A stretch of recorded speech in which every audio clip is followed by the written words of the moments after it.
Thank you for tuning into the GSMC Soccer Podcast, brought to you by the GSMC Sports Network. We have a great show for you today. We will be discussing the men's Olympic soccer semifinals. We'll discuss full reaction to the Premier League preseason tours as they're as they've concluded. We'll talk about Juventus's overhaul that they're going on under Thiago Motta, with 8 players being told to leave the club. We'll discuss the English FA giving approval to a foreign manager. And make sure you stick around for the end of the show, where I'll be giving you my thoughts on some of the top headlines going on in the soccer world. Before we start off, I'd like to ask that y'all like and follow the show. Also, we get a number of questions that come in during the show. So to ensure that your questions get read on the air, I ask that you use the tips and donations link at gsmcpodcast.net with your questions.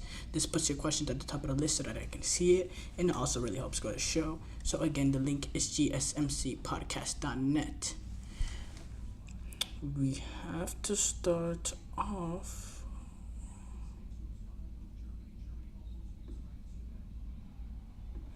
with the men's Olympic soccer semifinal reactions, and I'm pulling up the stats here from the 2 games. 2 interesting games, 2 late come from behind victories. When you look at Spain going down to Morocco in the first half, but having the perseverance and the resilience to fight back and not only get the goal to level it in around the 60th minute or so, but were able to get the winner late on. And then you had France, who went down to Egypt late into the game, but were able to find that equalizer right at the end after peltering England in terms of peltering Egypt in terms of chances created, but eventually were able to get that goal through Jean-Philippe Mateta late in that game, and then at the end, in extra time, Mateta being able to get on the end of a flicked header to make it 2-1. And then eventually, actually, they won that game 3-1, actually, because there was a goal late. Michael Olise was able to get that late goal to make it 3-1 to seal the deal for Egypt, after it was actually ricocheted. That actually got ricocheted while it was being cleared by the Egyptian defender right into the path of Olise, and Olise was never ever gonna miss from there. And that set up the matchup that we get, France versus Spain, but specifically in regards to these 2 games, I would say when it comes to the Spain Morocco game,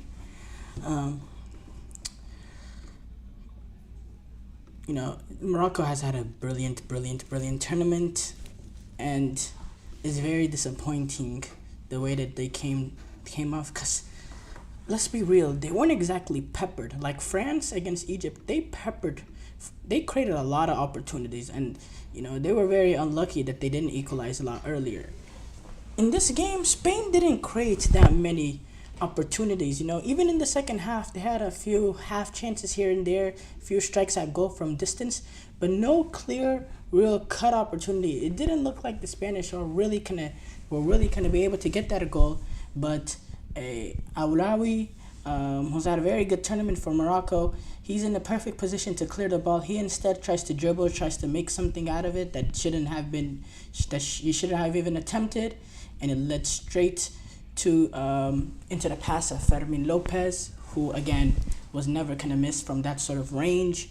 Just the easy opportunity for him, for a player that's had an amazing tournament so far. The talisman for Spain. He's had 4 goals this tournament. Future Barcelona star in the making, and that just brought Spain into the game. But even after that, it didn't seem like Spain, they didn't have them. I would say the best opportunity in that second half was Amir Richardson. Some clever play from Morocco, between Hakimi and Rahimi, and got into a dangerous position, and then Amir Richardson from an amazing position to strike a ball, just slightly puts it wide of the post, and you know, then Sanchez was able to strike it in the 85th minute in a position where he wasn't really in, a huge threatening position for Morocco. He was kind of in a position that you more expected watching, or me watching it live, more expected him to whip it in across, to play it across the 6 yard box to get on the end for a Spanish player to get on the end of it. It didn't really look like a great shooting opportunity there, but he was able to find the angles. Maybe you could say the goalkeeper was a little too tight with to his near post, but it's a perfect shot because it's in one place. It's the one place that can pass the goalkeeper from there, right in that bottom corner across the face of goal. And he was able to blast it in. He put it in with real pace. And you see when people fire a ball with that sort of pace, with that sort of venom, they tend to not keep it accurate. It tends to affect the accuracy. But then it was perfect pace, perfect accuracy, 2-1. When Sanchez was speaking about it, he said, "The moment passed so fast that I didn't even realize it.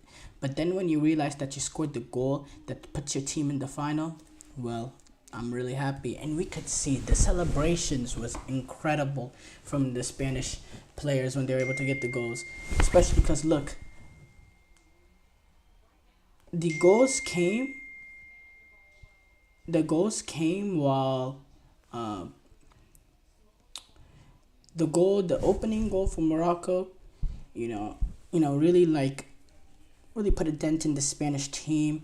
And in the second half, the goals came at a point that they needed it. And in this, number one, this was a Moroccan crowd. Oh my goodness! Post game, whenever the final whistle blew, it was dead quiet. Whenever Spanish scores, it was dead quiet in terms of the stadium. It was an absolutely pro Moroccan crowd, which was shows the amazing support Morocco's had in general at these Olympic Games. But going back to that, conceding that early goal on a penalty. When Fermin Lopez got that a goal out of nothing, it was just like the perfect break. It's a huge relief type of break, a huge relief of a goal, because oh man, there was a lot of pressure on those Spanish players at that point. It was a huge sense of relief, because they weren't creating that much. They were able to get that goal, and then when you started to see players play with a little bit more confidence, just a little bit more, and then you saw the huge sense of relief. You saw the celebrations, Fermin Lopez, running into that corner of flag. You could tell when the players understand, celebrated a little bit more. You can sense in their body language how fast that they run when they're celebrating. There's ways you can tell how much of a relief that moment was. And then when they were able to get the second goal, all the substitutes clearing the bench in complete bedlam just shows, and it puts Spain into the Olympic game finals, and they kind of have the chance to do a double this summer. Winning a European Championship and Olympic Games will be a great accomplishment for them. Let's go to the Egypt Uruguay game. I said Egypt France game. Again, huge heartbreak for Egypt to lose the game in the manner that they did. Again, going up early, but then suffering that late goal, and yeah, it was a really great game. It was a really fascinating game. Mateta, he was able to get the two crucial goals. Olise had the late goal that kind of sealed the deal. But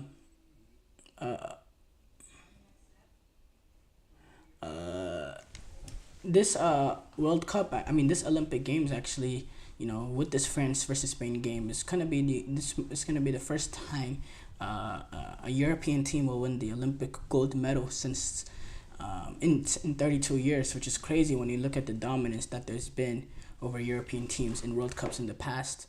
They won every World Cup since 2000, and besides the one in 2024, 2022, they won every World Cup since 2002 or 2006. So, France, once they went down a goal early by Mahmoud Sabir, which kind of put them on a high alert, they were able to create a lot of opportunities. They hit the frame, they hit the post 3 times. Before the equalizer came in the 83rd minute, Lacazette had a lot of opportunities. He was going to be, I thought there was going to be huge criticism of them if they weren't able to win this game. Because there was, he's the guy came in to be the talisman, and he didn't take advantage of the opportunities when they came. But then Mateta, the ball was played to him. Little clever ball played into his path, the equalizing goal, and then near the end of the extra time, the Egyptian one of the Egyptian players, I believe it was their fullback. Let's go pull it up. I think it was Egypt's right back. Suffered a red card first he suffered a yellow card due to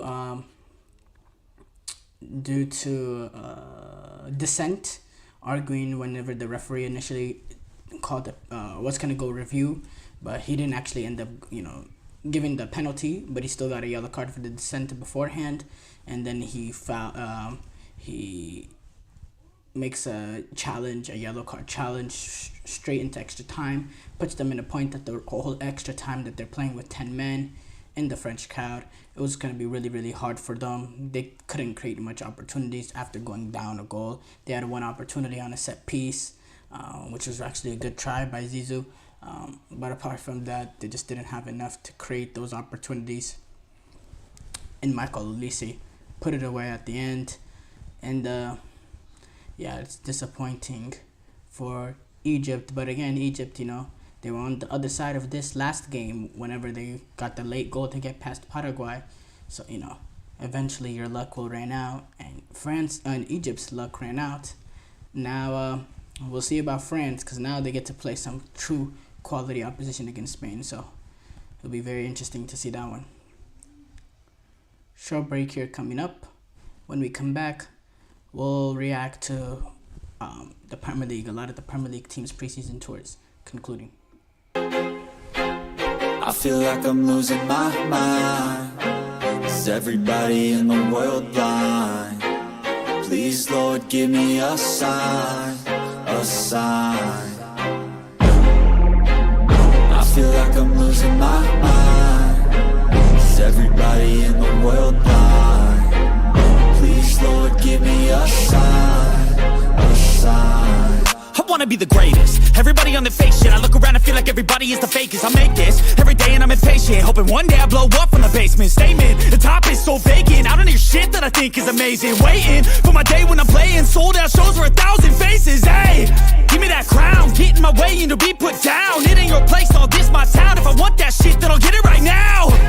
I'm losing it, the noose it fits. I'm losing shit, a stupid myth. You choose to live or choose to dip. You choose to fight or lose your grip and lose a gift. I feel like I'm losing my mind. Is everybody in the world blind? Please, Lord, give me a sign, a sign. I feel like I'm losing my mind. Is everybody in the world blind?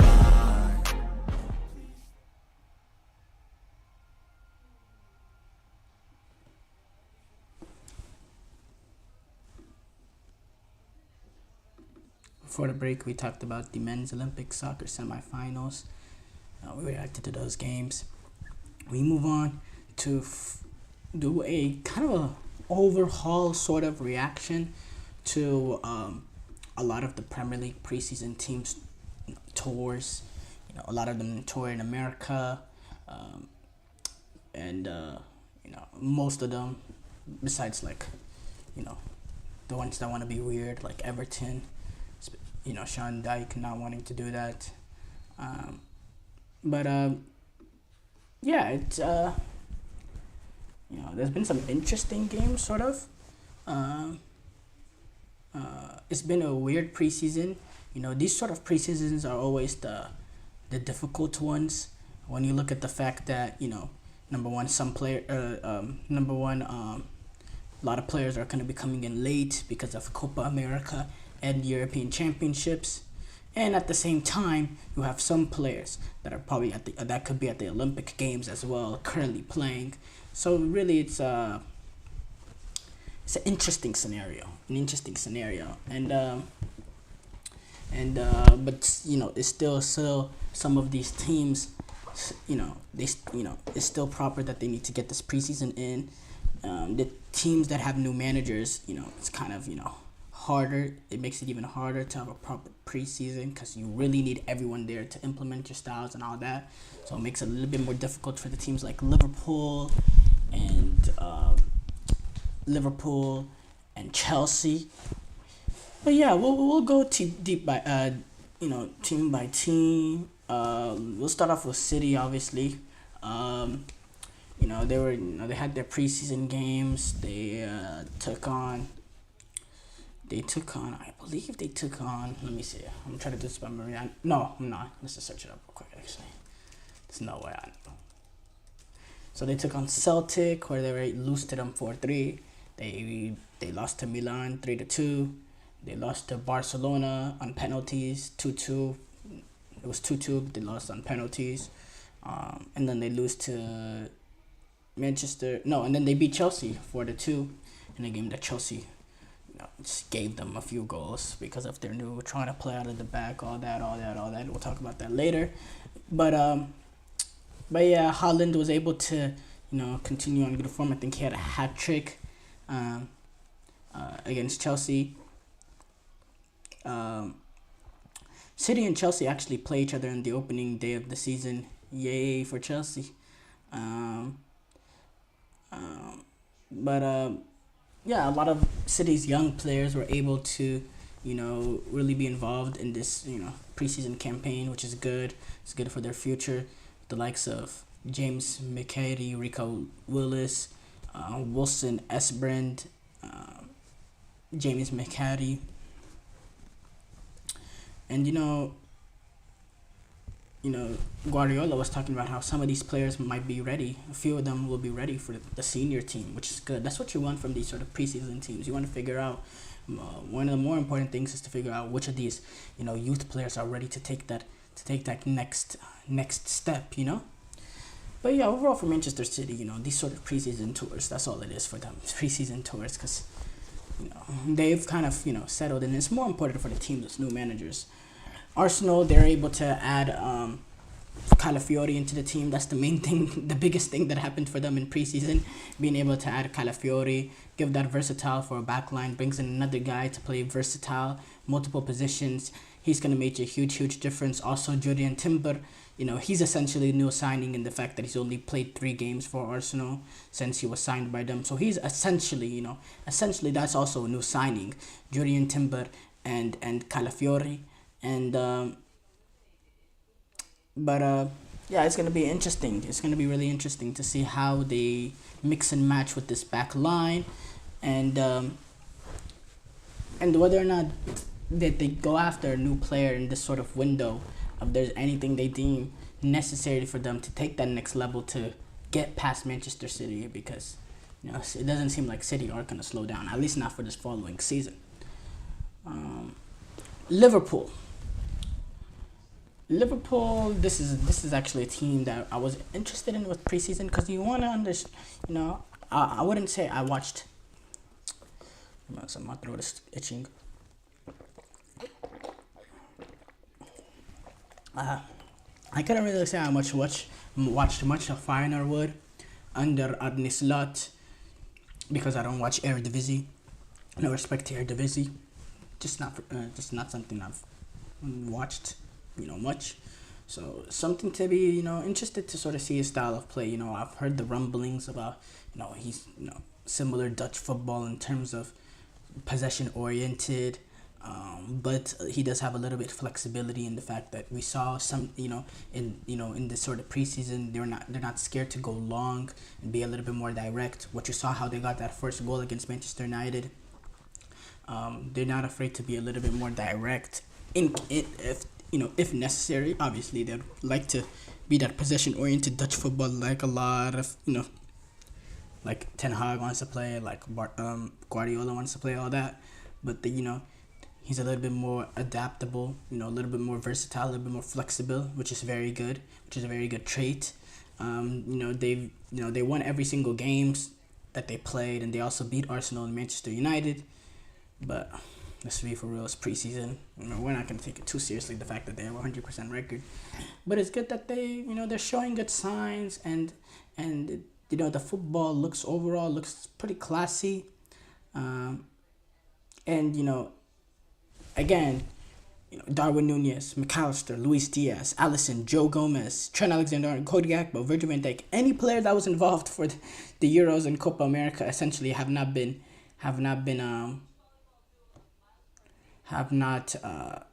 involved at all in this summer tour. So, we haven't seen much. But again, the main thing is they have to, it's important for Arne Slot to really, get all these players in that short amount of time that they have to the start of the season kind of equipped. It'll be interesting. Chelsea are on a transition, as always, with Enzo Maresca coming in after he replaced Pochettino, who left at the end of last season. Enzo Maresca, he was able to get Leicester City back into the Premier League a year after they were relegated. Maresca is also known for possession-oriented football, and he's also he also really likes playing out of the back. He loves playing out of the back, and he's part of the reason why Chelsea are willing to sell Gallagher, and the fact that Gallagher doesn't really fit that sort of possession-based style of system. Gallagher, he does some things really, really well, but that's not sort of his game. He's not the most technical of players when it comes to players on that level. So yeah, Enzo Maresca, you could see what he's trying to do with Chelsea, and I don't mind it because Chelsea have looked a little bit of a mess so far in preseason, especially trying to play out of the back. They've looked so disoriented. So disoriented playing out of the back. It's been almost embarrassing. They take on Real Madrid tomorrow, which I'll be tuning in more of. But yeah, they've looked so compromised trying to play out of the back. But it just Enzo Maresca, he needs to be a little bit more adaptable, especially starting off the season with Chelsea, because you don't want to start off the opening season against Manchester City and lose 4-5-0. You don't want to do that. And I understand, managers, they want to come in and they want to, they don't want to put a plan B. If plan A doesn't work, they just want to make plan A better. I remember Unai Emery, when he was first at Arsenal, that first season, they conceded a lot of goals trying to play out of the back because they didn't have center backs that were comfortable on the ball. They didn't have a goalkeeper that was comfortable on the ball, and they lost the possession of the ball in their own half many times. And Unai Emery was kind of at a crossroads. Okay, do I change my system because I don't have the players to do this, or do I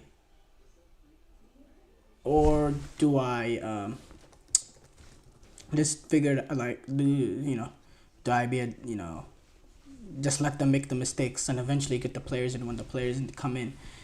But Chelsea have had a lot of frustrating starts, and it's kind of weighed down throughout the season, the past 2 seasons. A frustrating start is weighed through them for the rest of the season. So I don't really think these set of players, and there's not enough experience with within this team to really start off the way that they've started off in the past and be able to rise above it They failed the last 2 seasons. They're more inexperienced now with Thiago Silva leaving the club. So, I think he has to be more adaptable with this team, especially when it comes to playing out of the back. Unless he believes some of the players that have not been involved because of Copa America, because of European Championships, because of Olympics, which Chelsea don't have anybody involved from the Olympic Games. Now that I think about it, yeah, nobody detrimental. So unless he thinks the players that haven't played up to this point can really make that difference, trying to play his sort of system, I think it's better if he's more adaptable. And then Manchester United, the main thing with them is, I'm not even worried about their preseason. Honestly, their preseason is whatever it is, whatever. It's the injuries in this team. I mean, 66 different injuries that United players suffered last season, and now, you start preseason. Højlund is out for 6 weeks. Lenioro, the new signing, the new center back that was going to come in and immediately be a starter, spending $62 million on him. He's ruled out for 3 months, more than just the start of the season, a majority of part of the first half of the season. You have the fact that Rashford, he suffered a nick. It's huge. These injuries, it's going to be huge. Lenioro puts them at a very, delicate spot when it comes to their center halves, when it comes to their attackers. With Højlund being out, they don't really have a number 9. Joshua Zirkzee, okay, yes, he's a young guy with potential and all that, but, this is a player that, he was part of a Bologna team that was good, but he had 11 goals all season. The year before that, he had 2 goals in 19 matches. This is not a goal scorer. He's not going to come in and get double-digit goals for Manchester United. They'll be happy. That'll be a good outcome if he's able to get double-digit goals. That's not sort of his level at this point. He's a guy that you bring in to develop. He's similar to kind of Højlund. They don't have that recognized goal scorer that can come in and score goals game in, game out. I think there's big issues with Manchester United. And, it's up for Ten Hag to solve it, or else he'll be out of there. He'll be the first manager to go this Premier League season. Short break here coming up. When we come back, we'll react to Juventus' overhaul under Thiago Motta, with 8 players being told that they need to leave. Looking for your daily fix of sports talk without having to pay for it? GSMC Sports Network is available on YouTube. Just search GSMC Sports Network. Get your fix of daily sports talk shows on YouTube, absolutely free. NFL, college football, NBA, MLB, MMA, UFC, fantasy football, and so much more. GSMC Sports Network has shows running all day long, with new sports shows starting every 2 hours. Just like on your favorite cable sports channel, except GSMC Sports Network is absolutely free. Just search GSMC Sports Network on YouTube to catch one of your new favorite shows, like the GSMC College Football Podcast, Chip Shot Football Podcast, Hoops and Heels Women's Sports Podcast, GSMC Basketball Podcast, and so many more. Check it out for yourself. GSMC Sports Network, now available on YouTube absolutely free. Search GSMC Sports Network on YouTube right now.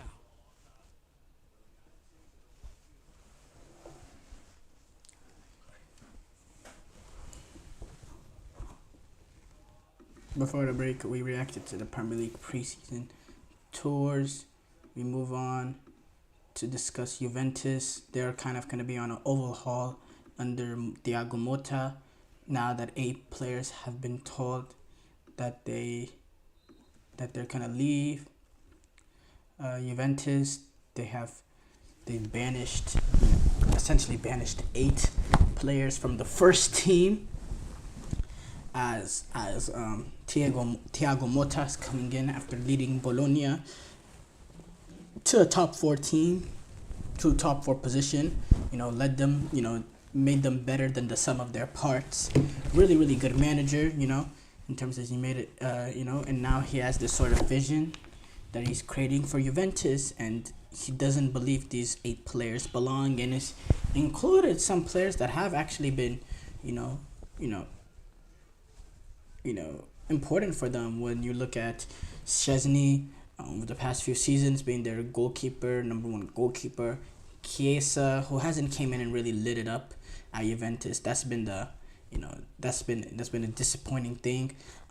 McKennie, who's actually been one of their more consistent midfielders over the past few years. He hasn't been great, but he's been consistent and he's been solid for them. He's been pretty solid for them.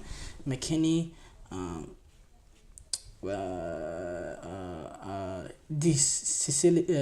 Cilio, who's kind of an older player. Dicilio, Matteo Dicilio, Arthur Melo, who no surprise there. Daniele Rugani, Filip Kostic, and Hans Nicolosi Caviglia. And these are players that are, that they've been eliminated, they've been removed from the Juventus team shop, and it's pretty clear that they're trying to get these guys out of there. They're forcing them out. They don't want them involved, and I don't understand this sort of rhetoric and how they're making it so clear, because most of these guys, okay, I understand, like Szczesny, Dicilio, Rugani, some of these players, Arthur Melo, some of these players, you don't have real value in them at all. So, there's no point in you just trying to force them out. But guys like Weston McKennie and Chiesa, those are players that, I'm not going to say, you're not going to get ridiculous money for them. No, you're not.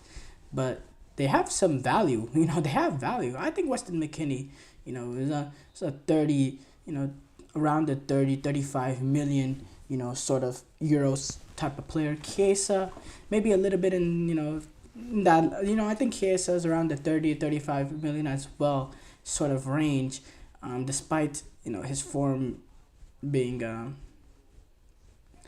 really, really poor since that European Championship. He's still only 26, and there's raw ability there if a manager is able to get it out of him. But yeah, Chiesa, McKennie, these are players that have some value to them. They're not exactly like, they're not like a Arthur Melo, which, they have no value to them at all. These are, so I don't understand coming out and, with the Juventus eliminating them from the Juventus shop, Thiago Motta coming out saying they're done. I don't understand that, because why limit the value of players that there's no need. There's not need that. I mean, it's unnecessary. When Thiago Motta, is during the press conference, he was speaking after the 2-2 friendly that they had against Brest. He said they're out of the project and they have to find a new club. We are convinced this is the best decision possible. Chiesa, he's the most known player on this list for sure. He came in and he was, we thought he was going to be the poster boy for Juventus. He was going to be their talisman, their star for the next 10, 15 sort of years coming in. He had a brilliant European Championship, but he's just never able to get kicked on. He never had that sort of level of consistency. He never had those big time moments that he had at the European Championship, because honestly, he's a player with pace, electric. He has a rocket of a shot on him. He can curl it. He's a great finisher. He's very versatile, very direct, and he's a living nightmare to play against when he's at his best. But when the confidence is down, when he's not playing game out, he's suffered a lot of injuries, never had a consistent run inside the team. He had that big ACL injury as well, and he just hasn't been the same. And I just think a new place for him is going to be better. Maybe the Juventus sort of atmosphere is just not good, not doing good for his sort of, prospect. It's just not been good for him. And when I had serious, problems with Chiesa, not problems, but when I knew, okay, Chiesa, this is, there's something wrong. It's, sometimes, you could just be at the wrong place, wrong time, and just need a change of scenery. And this European Championship came, and he wasn't exactly at it as in the European Championships. Now, I thought against Albania, he's actually really good, really lively. Had one shot that just curled a little bit past the goal. Had a nutmeg and created an opportunity off of that. Was very direct and had some moments in there. But apart from that, the rest of the tournament, he ended up getting benched in that third game. after he was a complete no-show against Spain. So yeah, Chiesa is a sort of player that can, that has potential still. I still believe in the raw ability, and I just think he needs a totally, change of place. Totally new change of scenery. Weston McKennie, he's an interesting one in the fact that, I believe he was actually up there for most assists for Juventus last season, which is crazy.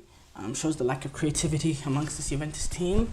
But he's sort of a player that, he's very versatile. He can play kind of in the attacking midfield, right under the striker. He can play in the holding midfielder role. He can play as an 8. His best position as an 8 when he has, the freedom to make late runs into the box, but also is a little bit more deeper because he has the ability to drive with the ball in midfield. But it just seems that, his level is really maybe just not quite at Juventus, to be that sort of midfield. Because it's a Juventus, the midfielders of the past would be players like, Andrea Pirlo. Those are the sort of players that they've had in midfield over the past few years. They've had some, a Nedved, they've had some brilliant players in midfield. So, they just don't see Weston McKennie at that level. It's been some disrespect towards him because I don't think he's been awful.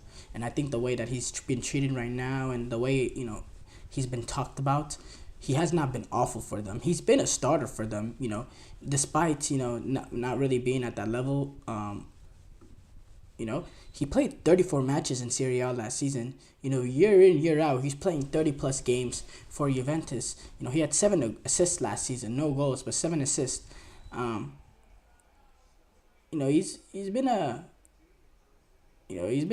had a pretty decent season. And I believe he can go somewhere else and can be a important part of a team. I don't think... I don't know if the right place will be a top side. I think he needs to go to a place that he's playing game in, game out. I think he'd be good for like a mid-table team in the Premier League. Something of that level. I think he could be a very, very good, very, very important player for that sort of team. But yeah, I think.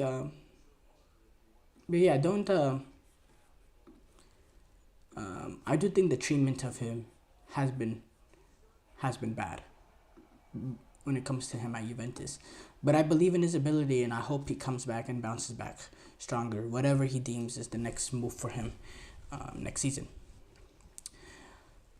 We're going to take a short break here. When we come back, we're going to discuss the English FA giving approval for England to go ahead and get a foreign manager.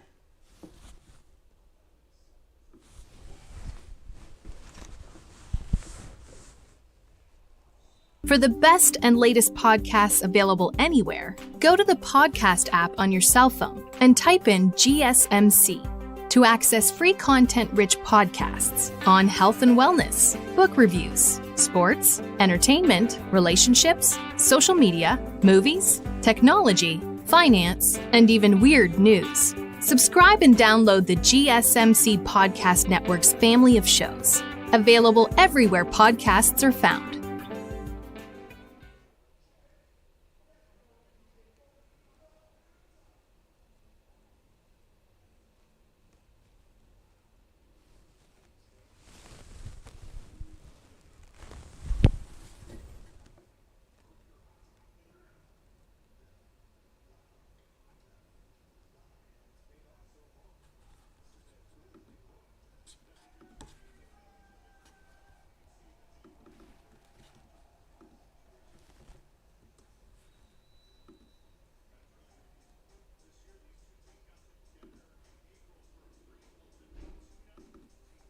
Before the break, we discussed Juventus's overhaul under Motta, with 8 players being told to leave.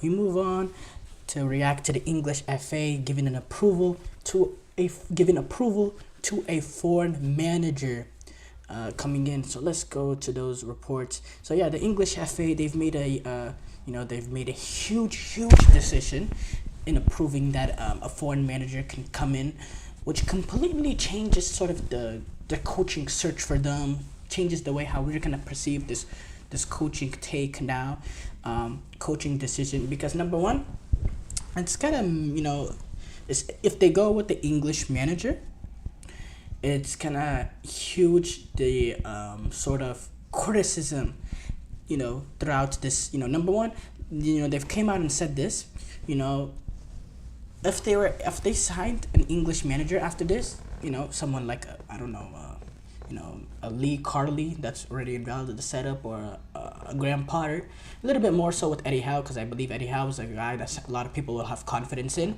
But if they went with another English manager, and despite them coming out with this sort of statements, the criticism is going to be huge. You decided to go with this guy when you had this guy available, when you could have got Tuchel, Pochettino, yada yada, all these sort of foreign managers. You were okay with making that change, but you decided to go with him. The criticism is going to start even before he's managed his first game. And then when he manages his game, it's going to get, when he's coaches and, one or two things go wrong, it's going to come worse and worse and worse and worse. So I don't really understand coming out with this, with this publicly, unless you really think, okay, foreign manager is probably the way that they're kind of, what we believe is best. Because I really believe the English FA believe, okay, they're going to go with the foreign manager if they're coming out with this sort of statement. And also, I believe they're coming out with this sort of, with this rhetoric to kind of gauge, what the fans think, what the media might think about this sort of route for them. So right now, the English FA, they're currently searching for a manager after Gareth Southgate. He resigned after the England were defeated by Spain in the final of the European Championship, this upcoming European Championship.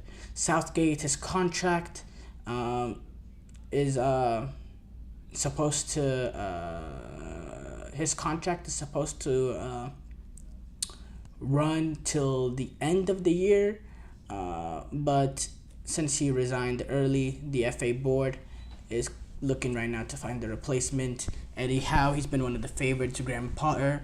We've talked about Lee Carley. A lot of people talked about Jurgen Klopp, but let's be for real, there was no real chance of that happening. He came out himself and said, no, I'm retired.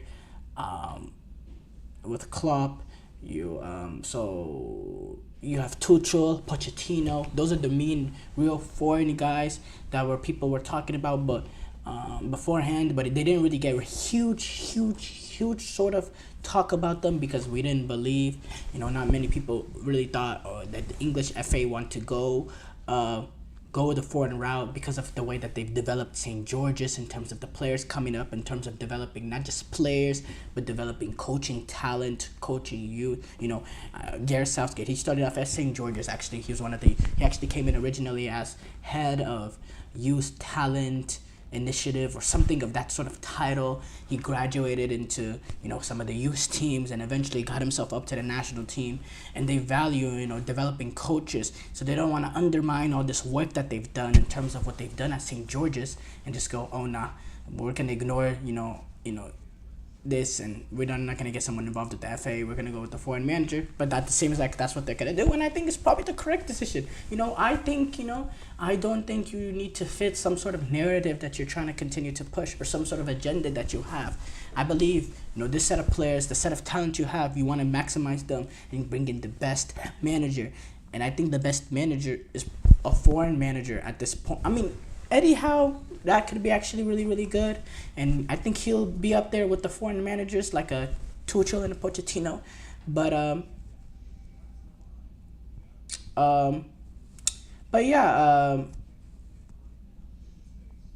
by the way, England, they've had foreign managers. In the history, it's been very rare. It's been essentially against their tradition. But in terms of recent history, going back to about the 2002,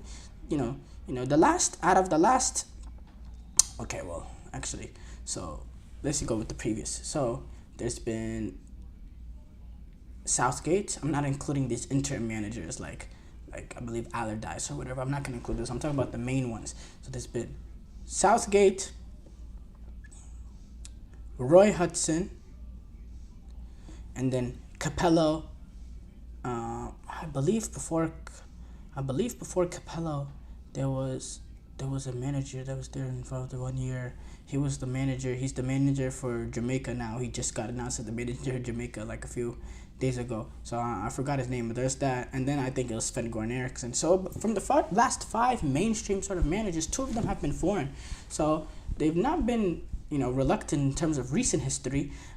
In terms of greater recent history, obviously 2002 is not recent, but in terms of how long the FA has been around, 2002 is fairly recent. So, Sven-Goran Eriksson, he reached the quarterfinals. Fabio Capello, he reached around the 16. There was a lot of, negative media attention around the team with Capello, though. But, what's been talked about the board's discussion, and that's really affected them, is the way Sarina Wiegman, the Dutch coach, has been able to be successful in England, being able to lead them to the 2022 European Championship. And she's been used as an example of some of the positives that can be for hiring a foreign coach. So I do believe getting the best coach is necessary. Whether you believe it's England or foreign, just get the best coach. And I think Pochettino, he's a good option. He hasn't really been able to translate that in terms of trophies in the club scene, but he'll handle the press really, really well. He's a professional. He's a top tactician. He has a great knowledge of football. He's a really excellent coach. And you think, okay, this is a tournament style. This is an international game. Maybe that different element to him we could see, a different Pochettino in terms of a more ruthless one, this is a manager that can win trophies at this sort of level, a change in the way that we perceive him in terms of winning that game. But I believe in terms of the football, the tactics and all that, really, really good manager. Tuchel, that's also an interesting one. And this is a Tuchel that's had success in tournaments, which is very, very important because most of your major games that you're going to coach as an international manager, they're all in tournaments. They're the World Cups. They're the European Championships. And Thomas Tuchel, he's won a Champions League with Chelsea. He's reached another final with Manchester United, I'm not Manchester United, with PSG. He's been in 2 Champions League finals. He's won 1. In these tournaments, he's not afraid to make that sort of ruthless decision, to leave this guy out, to change it up, to adjust in-game tactically, to be ruthless. He has that nature to him. He has that sort of persona to be, actually, no, he does not have the persona to be an English manager, because English managers, they've preferred that yes-man sort of manager. Yes-man, like Gareth Southgate a bit. But I think what he is, in terms of the personality he brings, he can get these England players in a different mentality too. I think he'll love the players of this England team. He's worked with Harry Kane. I think he would love the ability of this team. I think he'd be willing to take this job, and the fact that he talks about how the treatment of him in England is just much better. The fans are better in England than Germany and all that. I really, really, really, really, really believe this could be a perfect fit. He's a good tactician. He's a ruthless manager. I think his personality is what England need. England managers in the past, they've been sort of lifeless. They've been boring. This is not boring. This is a manager that's gonna come in. He's gonna be entertainment. He's not gonna be afraid to be real with the press. I think he's literally the perfect thing. And I think England, they keep going with the same approach, getting these sort of managers that are just here to keep everything, safe, to keep everything in the bubble, to not have negative relations with the media, to be just the proper behaving on the sideline, on the pitch line, all that. That same sort of style. But those sort of managers have never been able to get you over the top. They've never been a good enough pure manager. So I think Tuchel will be an excellent option. But there's multiple, foreign managers, and honestly, you look at past managers that have won these major trophies, Spain with Luis de la Fuente, a guy that came up the youth rank. Yes, he plays positive football, but every Spanish coach is gonna come in and play the same sort of football. It's their behavior, it's their nature, it's their fundamentals. I'm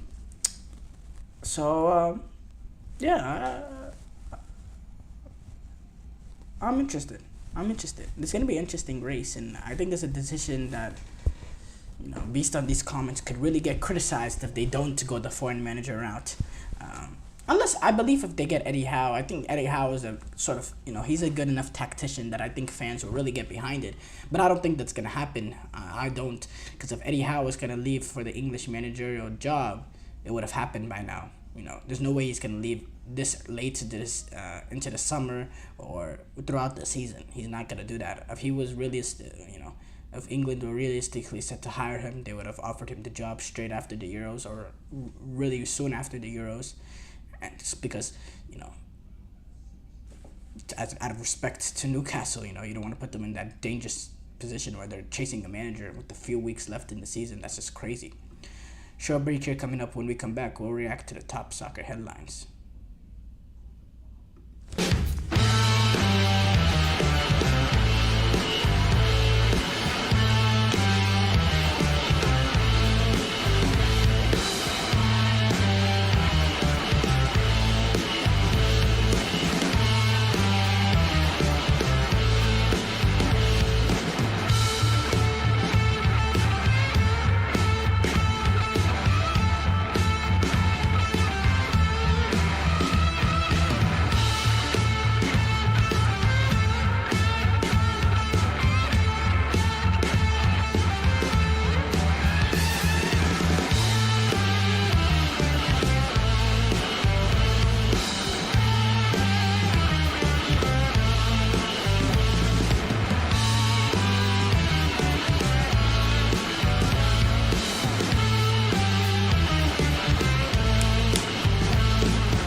Before the break, we reacted to the English FA giving approval to a foreign manager.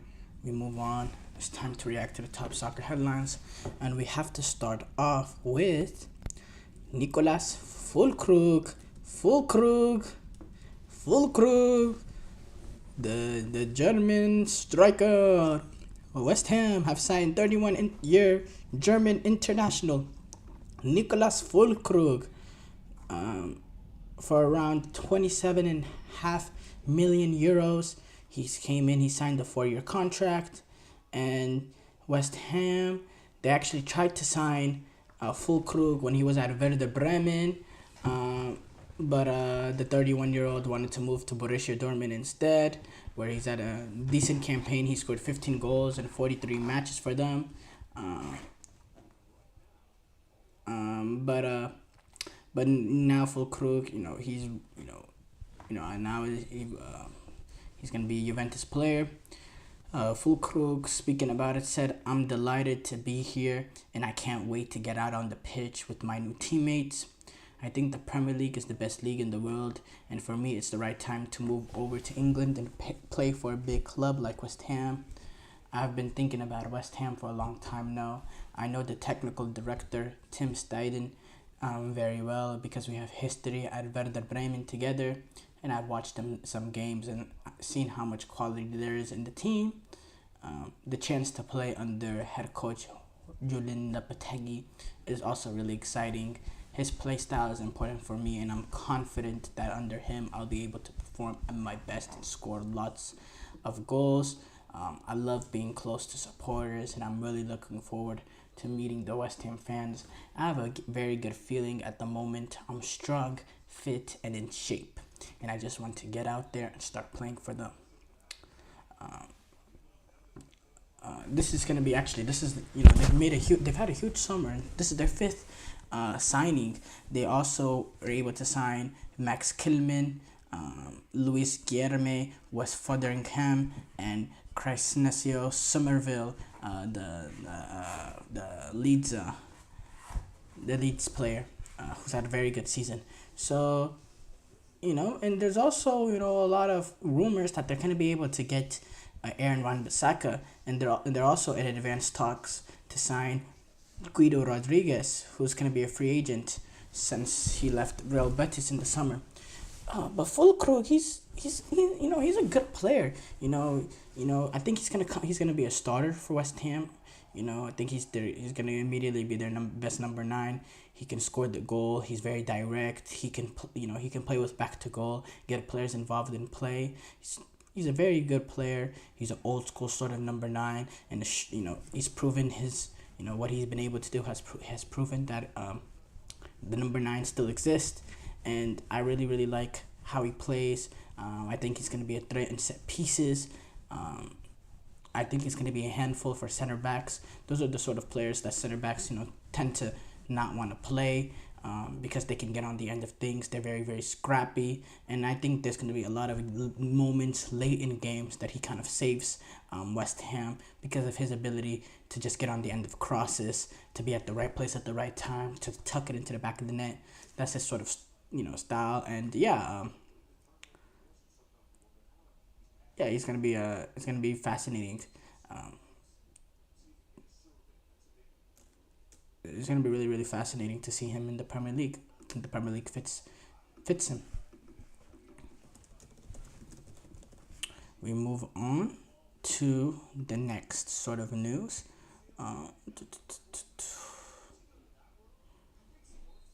Tim Ream, he's gonna move to Charlotte. That deal is in the final stages. Gallardo, he's gonna return to River Plate. Marcelo Gallardo, he's gonna be returned to them. If you know Marcelo Gallardo, he's a brilliant Argentinian football manager. He was managing Al Ittihad this following season after having 8 successful years at River Plate. He's gonna go back to River Plate after just 1 season at Al Ittihad. I guess the bag wasn't enough. Simmons, he's gonna be going back with Leipzig amid interest from other clubs like Bayern. Bayern, they were hoping of signing Xavi Simmons, but instead he's extended his loan at Leipzig for PSG. It's going to be another loan deal, and the 21-year-old, he's going to complete a medical on Monday, and then he's going to train individually, and then he's going to join the rest of the team on Tuesday.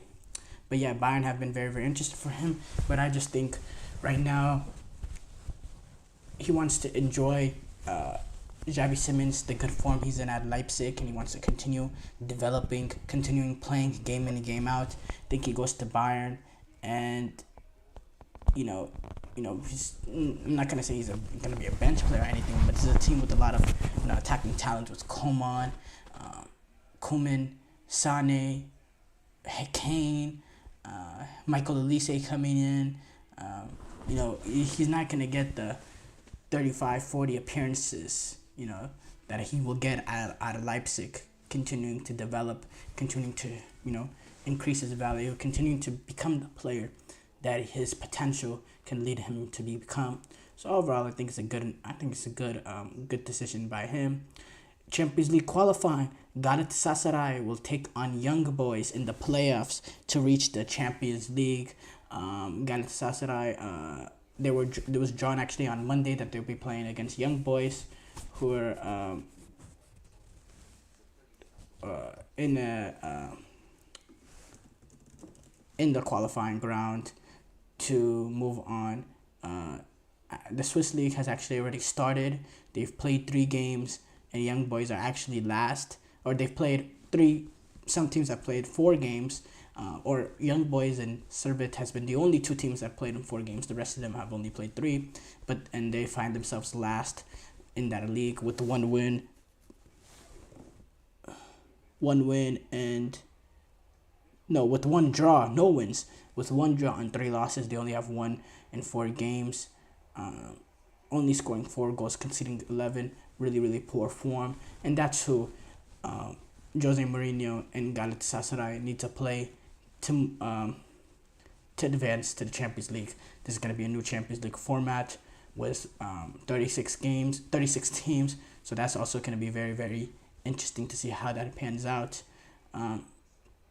Galatasaray, actually, they've been, they haven't had a good start to the season as well. They lost 5-0 on Saturday in their domestic Super Cup when they took on Besiktas.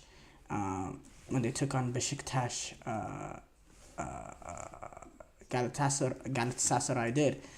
That's a really bad start.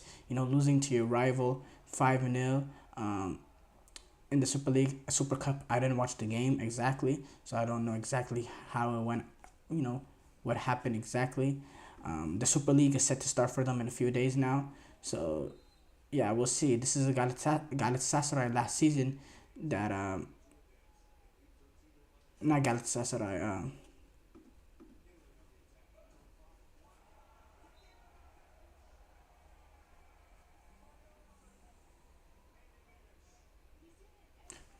when I said Jose Mourinho, I made a mistake on that. I meant to say Galatasaray were drawn one day against Young Boys, not Jose Mourinho. Jose Mourinho's coaching Besiktas. I made a mistake on that. But Galatasaray, they drew. I was right about everything, but I mentioned Jose Mourinho's name. I got confused there. No, Jose Mourinho is the head coach of Fenerbahce. They actually took on FC Lugano from Switzerland in that in their tie to reach the Champions League, and they were able to get past them, beating them 2-1. They take on Partizan for a spot into the Champions League. They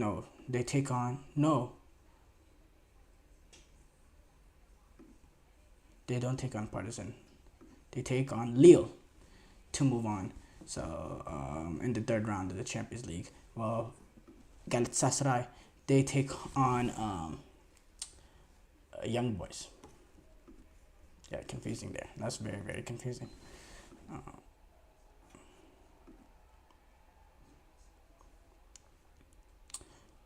Clubs selling academy players are due to these new PSR rules that Maresca has talked about, the profit and sustainability rules. That's also an interesting topic, and it's been a big topic recently. So there's going to be more. We're going to talk about that more later on. These new PSR rules, or these rules that are starting to become a little bit more, tough. Scamacca, he's had ACL surgery, and he's going to be out 6 months after suffering season-ending an ACL injury, the ACL rupture, the dreaded torn ACL, and it's a bad sign for him because what he needed was a consistent run of games to develop that consistency at Atlanta, but now it comes at the worst moment. So yeah, really bad news for him, and big rehab coming for Scamacca. That's the end of the show. Thank you guys for tuning in to the GSMC Soccer Podcast presented by the GSMC Sport Network. Your support means a lot to us, so please remember to subscribe to the show and leave a positive review. It really does make a difference. We also invite you to follow us on Facebook, Twitter, TikTok, and Instagram for more content and updates. Thank you once again, and have a wonderful, wonderful day.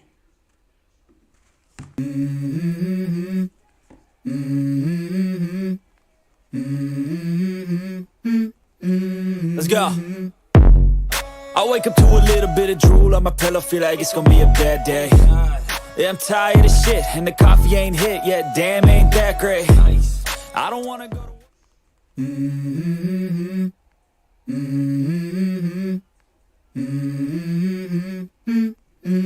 Let's go. I wake up to a little bit of drool on my pillow, feel like it's gonna be a bad day. Yeah, I'm tired of shit, and the coffee ain't hit yet, damn, ain't that